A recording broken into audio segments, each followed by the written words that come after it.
Hi everyone, welcome back to my channel. If you're new here, I'm Esther Emmanuel, your favorite special need coach. Now today, I want to have a real honest discussion with you, parents, teachers, caregivers of kids with special need. I'm not going to talk about our kids today or any strategy.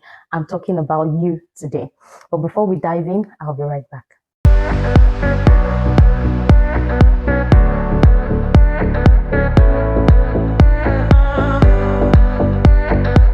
Okay, so I've had conversation with parents, with teachers. I've done trainings for school teachers.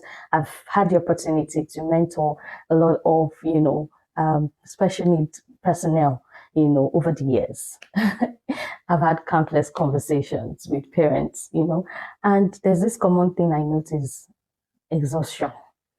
Yeah, right. That's that feeling, that's heavy, bone deep weariness. I notice that especially with parents. That's burnout from a caregiver or a professional or a therapist. You just have this burnout, like you're just tired, like what's going on? Why am I getting this breakthrough with this child? And the parent is like, why is this child not doing this and that? That weariness, that's that feeling. I totally understand that and I get it. And trust me, you are not alone. Over the years, I've felt something like that as well. Trust me, it's not a feeling that is strange. So I just want you to know that you're not alone. So, what is caregiver burnout and why is it unique for special needs parents? It is more than just being tired, it's a state of physical, emotional, and mental exhaustion. Now, for parents of children with special need, this exhaustion can feel even more profound. Yeah. And the reason is because of your role. It's not just that you are a parent, you are also your child's therapist, you're also your child's advocate, you're also your child's researcher, you are also your child scheduler, you are also your child nutritionist, you are also your child crisis manager. Should I go on? And all of that, you do it 24 hours a day, 7 days a week, so no break. Wow. Wow. At this point, it's sinking in. I just wish to hug any parent around me right now. Okay. So you're constantly on the thinking ahead. You're constantly on interpreting clues from your child. You're just constantly fighting for a service. You're constantly, doing one call or the other, going to the market, looking for one thing or the other. It's just like, it's, yeah, I understand. It's a marathon. Okay, it's not a sprint, and sometimes it feels like the marathon where the finish line just keeps moving, like it won't end. Parents pushing themselves to the brink, because they feel like if they stop even for one moment, something will fall apart, or something else will happen. But parent, come here, let me tell you something. The truth is, if you fall apart, everything else will be exponentially harder. So I want you to understand why it's important that you don't fall apart. Okay? Now, let me paint a scenario to you. Let me just call a parent Sarah. Now, imagine Sarah, okay, who is a mom, and who's raising a wonderful son with maybe sensory processing differences and autism, and she is actually fiercely dedicated to everything. Every morning she wakes up before everyone else, so the prep and everything schedule. By midday after school, she drops off, she runs to the pharmacy to go and get something. Before you know it, she's done. She has to cook a particular meal that the boy has to take, and just up and down like that.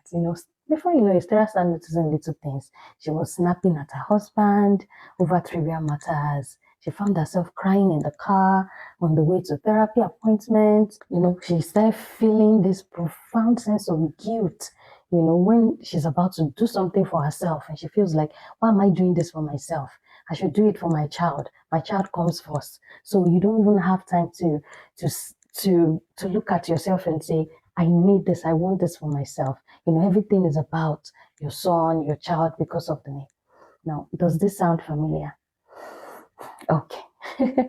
Now, these are huge red flags for exhaustion. That means you're exhausted in your body, in your mind, and your mind is screaming for a break, trust me, you need a mind reset at this point. So, what can we do if we feel that way as parents, as teachers, and all? What can we do? All right. Um, you already know what you will do. Okay.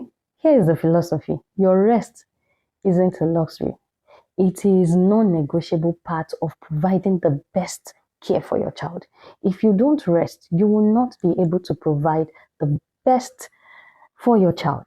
So you have to be in that state of mind where you are firm, you are healthy, you're thinking straight, you're not snapping at anything. Your emotional intelligence is on point, okay, in dealing with things around you and dealing with your child because they need it. So you also, as much as you focus on them, you also have to focus on yourself, okay? Whatever thing you need to do to rest, please do it. It's very important. So rest is not a luxury. It's non-negotiable. Please, parents, rest. Take time to rest. Sometimes it's okay to wake up late. Sometimes delay the child. Sometimes take a weekend off. Call your friend, call a nanny, call your partner, call anyone to stand in for you for just that time. It's very important. Very important. Okay. I would advise that you even get a quiet spot in the house where maybe the child does not know, or maybe you even have a sensory room for your child. Use that room as well. Enter a quiet spot and just stay still. Relax. Don't think about anything. This is very important. Very, very important. You're being intentional about yourself. Okay. I know we as parents, we are superheroes, trust me, but this is very important. So I just thought to share this with every parent out there, every caregiver out there, every therapist out there. Focus on yourself as much as you focus on your children. If you're not in the right state of mind, you will not be able to provide the best for your student, your child. So you owe them this. Take care of yourself. And that will be all from me today. I hope to see you next time on my channel. Bye for now.